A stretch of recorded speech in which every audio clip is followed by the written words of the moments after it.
So why are you disturbing me?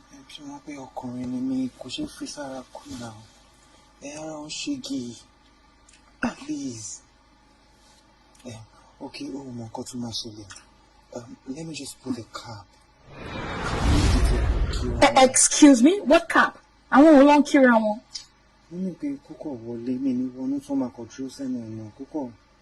Stop!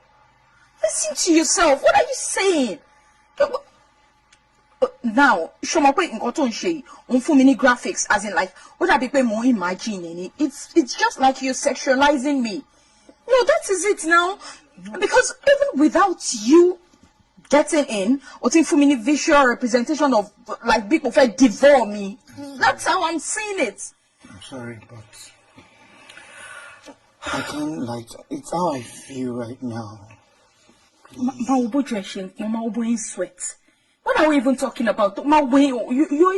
You're practically kneeling, begging me. Lori Kinney. I can prostrate, I can't do anything to my job. No, for long. I can just let me in. Papa Jide, ballet.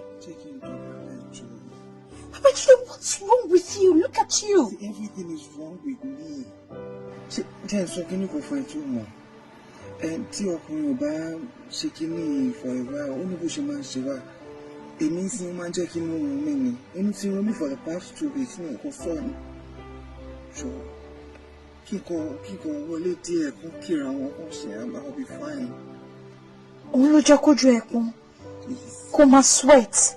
And you're even prostrating.